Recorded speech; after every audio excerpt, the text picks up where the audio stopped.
നമസ്കാരം. പ്രധാന വാർത്തകൾ.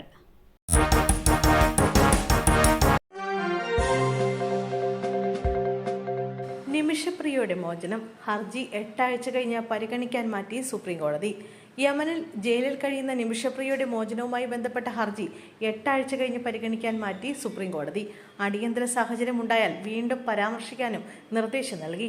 വധശിക്ഷയുടെ തീയതി മാറ്റിയ കാര്യം നിമിഷപ്രിയയ്ക്കായി ഹാജരായ അഭിഭാഷകൻ സുഭാഷ് ചന്ദ്രൻ കോടതിയെ അറിയിച്ചു.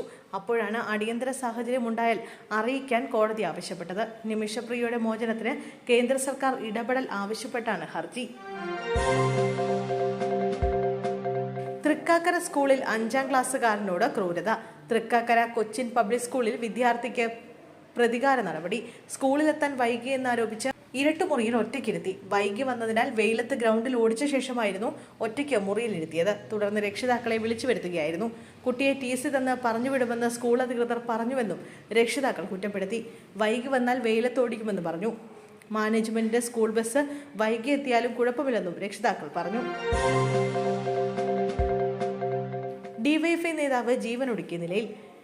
ബേഡകത്ത് ഡിവൈഎഫ്ഐ നേതാവിനെ വീട്ടിൽ തൂങ്ങിമരിച്ച നിലയിൽ കണ്ടെത്തി. ഡിവൈഎഫ്ഐ ബീങ്കുലാൽ മേഖലാ പ്രസിഡന്റ് വിനീഷ് പോളയാണ് മരിച്ചത്. 31 വയസ്സായിരുന്നു. കിടപ്പുമുറിയിൽ തൂങ്ങിയ നിലയിലായിരുന്നു മൃതദേഹം ബെഡൂടക്ക താലൂക്ക് ആശുപത്രിയിലേക്ക് മാറ്റി. തട്ടിക്കൊണ്ടുപോയ പ്രവാസിയെ കൊല്ലം ജില്ലയിൽ നിന്ന് കണ്ടെത്തി. തട്ടിക്കൊണ്ടുപോയ സംഘത്തെ അറസ്റ്റ് ചെയ്തു.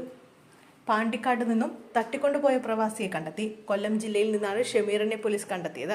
തട്ടിക്കൊണ്ടുപോയ സംഘത്തെയും പിടികൂടിയിട്ടുണ്ട്. മലപ്പുറം പാണ്ടിക്കാട് സ്വദേശി വട്ടിപ്പറമ്പത്തെ ഷമീറിനെയാണ് തട്ടിക്കൊണ്ടുപോയത്. ചൊവ്വാഴ്ച രാത്രി 8 മണിയോടെയാണ് സംഭവം. പാണ്ടിക്കാട് GLP സ്കൂളിന് സമീപത്ത് വെച്ചാണ് ഷമീറിനെ തട്ടിക്കൊണ്ടുപോയത്. സാമ്പത്തിക ഇടപാടാകാം തട്ടിക്കൊണ്ടുപോകലിന് കാരണമെന്നാണ് പോലീസ് പറയുന്നത്.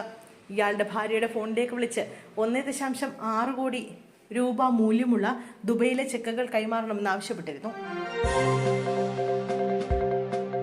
കഞ്ചാവുമായി RSS പ്രവർത്തകൻ എക്സൈസിന്റെ പിടിയിൽ. അടൂർ എളമണ്ണൂരിൽ RSS പ്രാദേശിക നേതാവ് കഞ്ചാവുമായി പിടിയിൽ.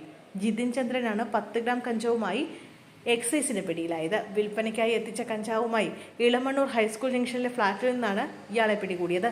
ജിതിൻ കഞ്ചാവ് വിൽപ്പന നടത്തുന്നുവെന്ന രഹസ്യവിവരത്തിന്റെ അടിസ്ഥാനത്തിലായിരുന്നു പരിശോധന.